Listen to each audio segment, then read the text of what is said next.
Greetings, gentle friends, honored guests. In our previous Stave, our Christmas Carol, we met Mr. Ebenezer Scrooge, a miserable miser who does not keep Christmas in his heart. He is warned by the ghost of his long-dead partner, Jacob Marley, that he will be visited by 3 spirits in the interests of redeeming him from an unspeakable, eternal fate. We come to the first of the 3 spirits.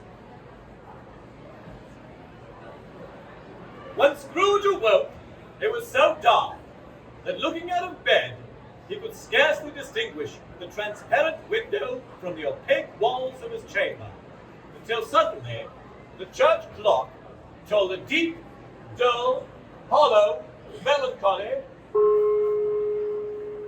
1.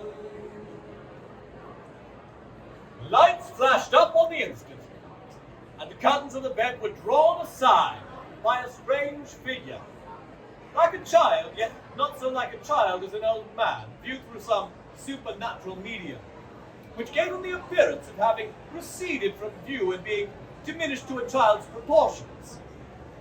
Its hair, which hung about its neck and down its back, was white as if with age, and yet the face had not a wrinkle in it, and the tenderest blue was on its skin. It held a branch of fresh green holly in its hand, and, in singular contradiction of that wintry emblem, had its dress trimmed with summer flowers. But the strangest thing about it was that from the crown to its head there sprang a bright, clear jet of light by which all was visible, and which was doubtless the occasion of its using, in its duller moments, a great extinguisher for a cap, which it now held under its arm. Then, "Are you the spirit, sir, whose coming was foretold to me?" "I am." "Oh, and what are you?" "I am the ghost of Christmas past." "Long past?" "No, your past. The things that you will see with me are shadows of things that have been. They will have no consciousness of us." Scrooge then made bold to inquire what business brought him there. "Your welfare. Rise and walk with me." It would have been in vain for Scrooge to plead that the weather and the hour were not adapted to pedestrian purposes, that the bed was warm and the thermometer a long way below freezing, and that he was clad but lightly in his slippers, dressing gown, and nightcap, and that he had a cold upon him at the time. The grasp, though gentle as a woman's hand, was not to be resisted. He arose, and finding that the spirit made towards the window, clasped its robe in supplication. "I am mortal and liable to fall." "Bear but a touch of my hand there," said the spirit, laying it upon his heart, "and you shall be upheld in more than this." As the words were spoken, they passed through the wall and stood upon an open country road, with fields on either hand. The city had entirely vanished. Not a vestige of it was to be seen. The darkness and the mist had vanished with it, but it was a clear, cold, winter day, with snow upon the ground. "Good heavens," said Scrooge, clasping his hands together as he looked about him. "I was bred in this place. I was a boy here." The spirit gazed upon him mildly. Its gentle touch, though it had been light and instantaneous, appeared still present to the old man's sense of feeling.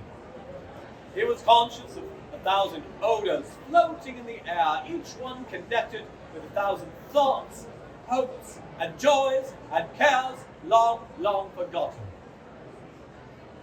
"Your lip is trembling," said the ghost. "What is that upon your cheek?" Scrooge muttered with an unusual catching in his voice that it was just a pimple, and begged the ghost to lead him where he would. "You recollect the way?" inquired the spirit. "Remember it?" said Scrooge with a fervor. "I could walk it blindfold."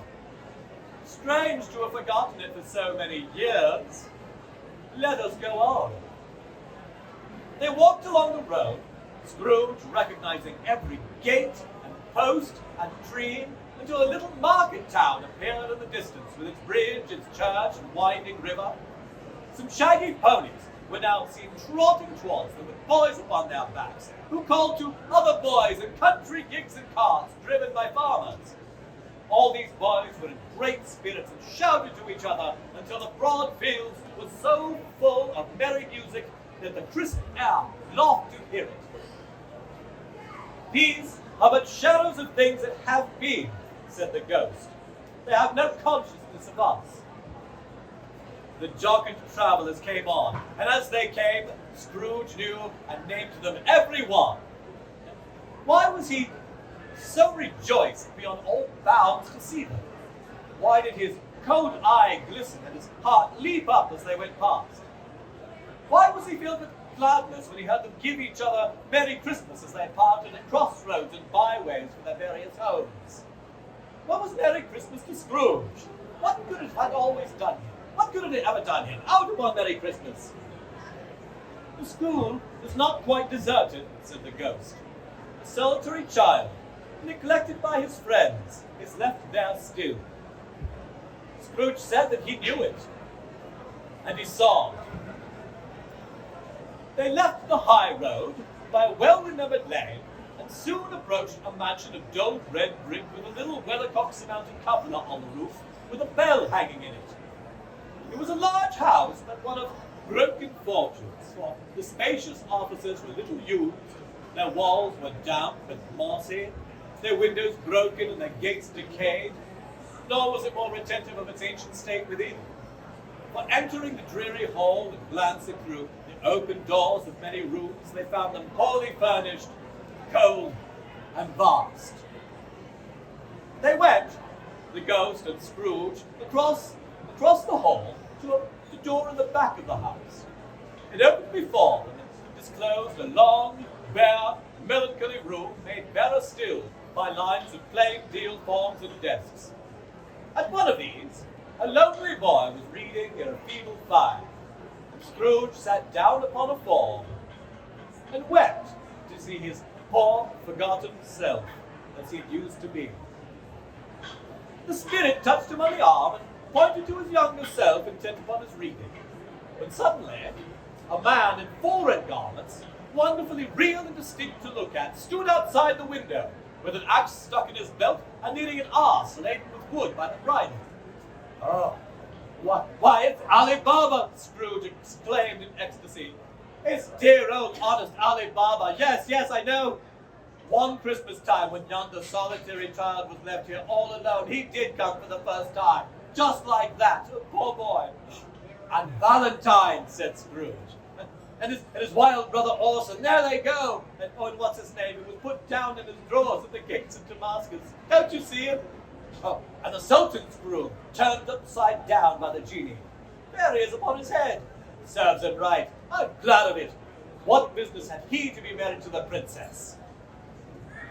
To hear Scrooge expending all the earnestness of his nature on such subjects in a most extraordinary voice between laughing and crying, and to see his heightened and excited face would have been quite a surprise to his business friends in the city indeed. Then, with the rapidity of transition quite foreign to his usual character, he said, in pity, to his former self, "Poor boy," and he cried again. "I wish," Scrooge muttered, putting his hand in his pocket and looking about him after drying his eyes with his cuff, "but it's too late now." "What's the matter?" asked the spirit. "Nothing," said Scrooge. "Nothing. There was a boy singing a Christmas carol at my door last night. I should like to have given him something, that's all." The ghost smiled thoughtfully and waved its hand, and as it did so, said, "Let us see another Christmas."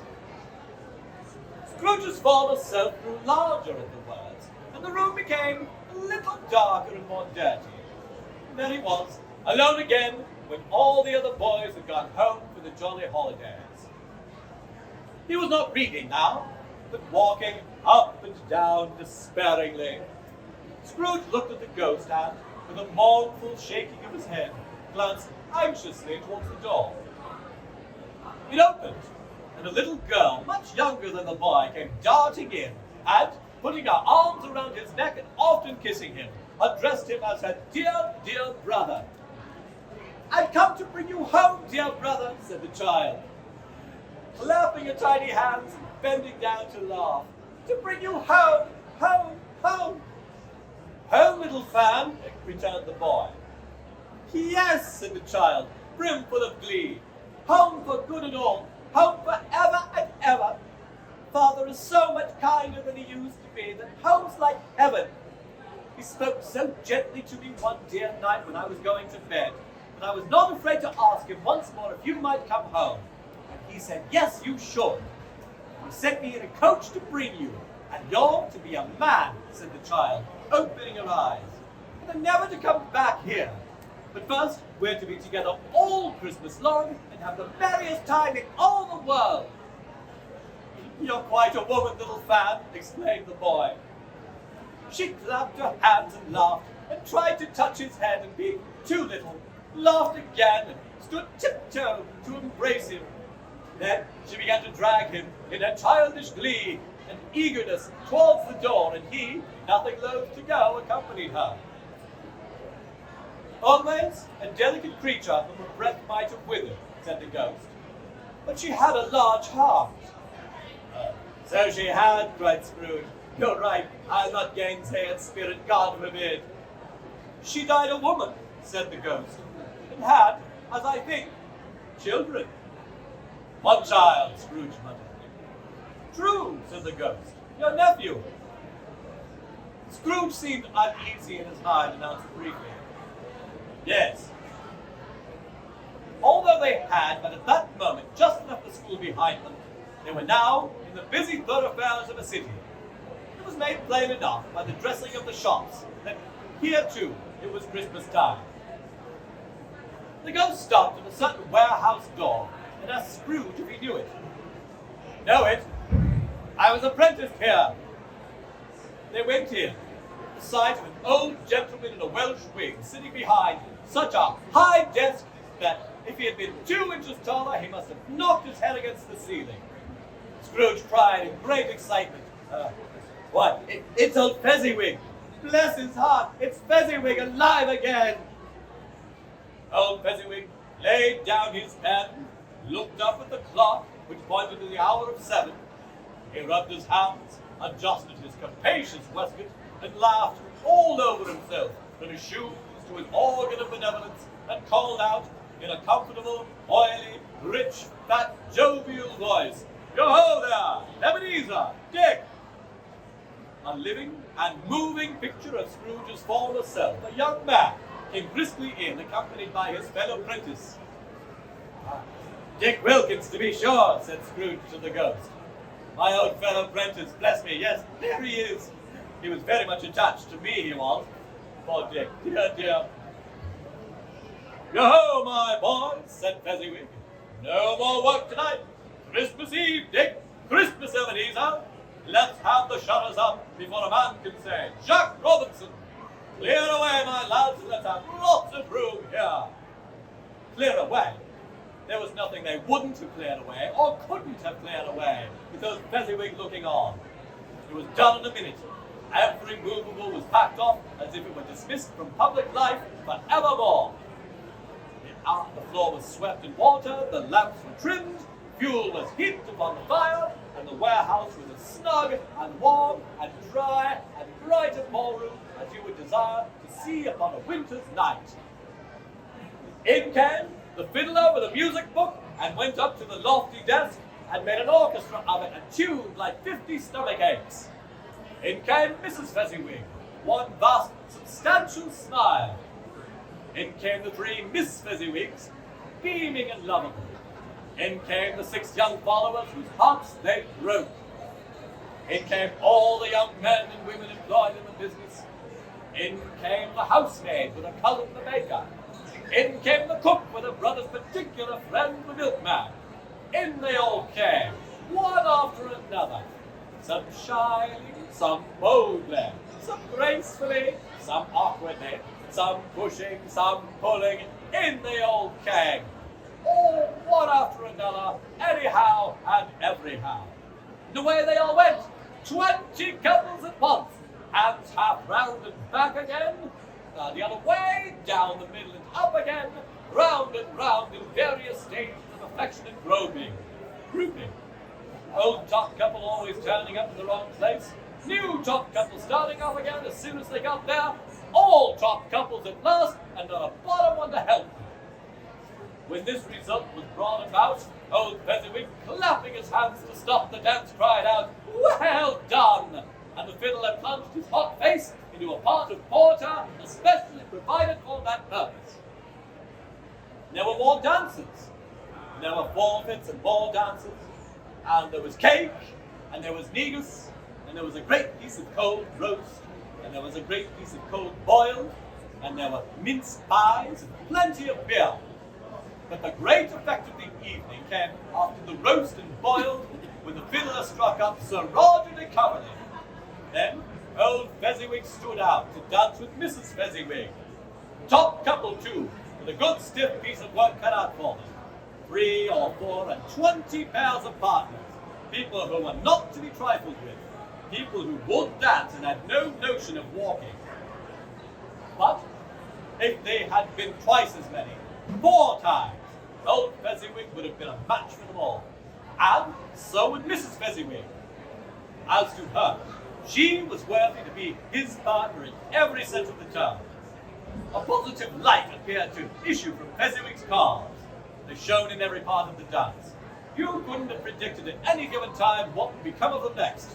And when old Mrs. Fezziwig and Mr. Fezziwig had gone all through the dance, advance and return, turn to your partner, bow and curtsy, corkscrew, thread the needle, back and again to your place, Fezziwig cut so deftly that he appeared to wink with his legs. When the clock struck 11, this domestic ball broke up.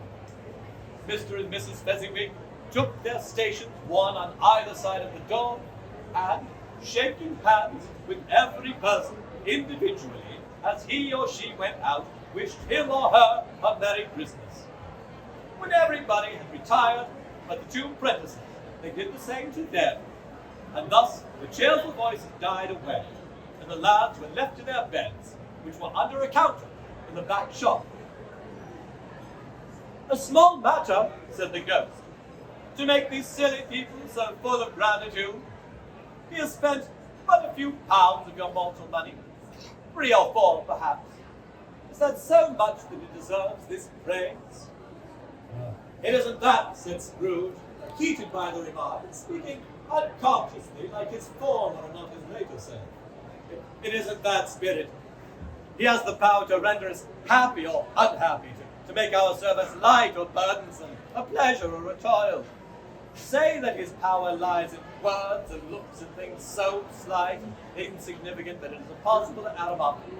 And what then? The happiness it gives us is quite as great as if it cost a fortune. He felt the Spirit's glance and stopped. "What is the matter?"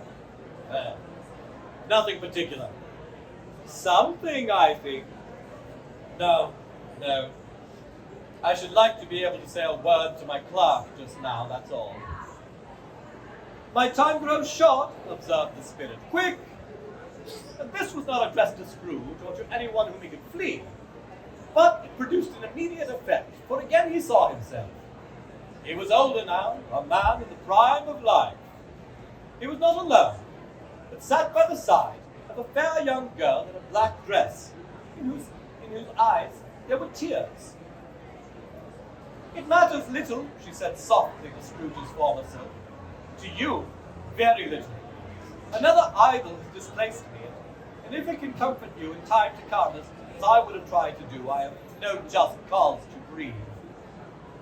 "What idol has displaced you?" "A golden one. You fear the world too much. I've seen your nobler aspirations fall off one by one, until the master passion gain engrosses you, have I not?" "What then?" Even if I have grown so much wiser, what then? I'm not changed towards you. Have I ever sought release from our engagement?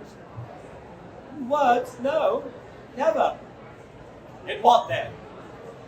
In a changed nature, in an altered spirit, in another atmosphere of life, another hope as its great end. If you were free today, tomorrow, yesterday, can even I believe that you would choose a dowerless girl? Or choosing her, do I not know that your repentance and regret would surely follow? I do. I release you with a full heart for the love of him you once were. Spirit, Spirit, remove me from this place. I told you, these were the shadows of things that have been, said the ghost. That they are what they are. Do not blame me. Remove me, Scrooge exclaimed. I cannot bear it. Leave me. Take me back. Haunt me no longer. As he struggled with the spirit, he was conscious of being exhausted and overcome by an irresistible drowsiness. Further, of being in his own bedroom. He had barely time to reel to bed before he sank into a heavy sleep.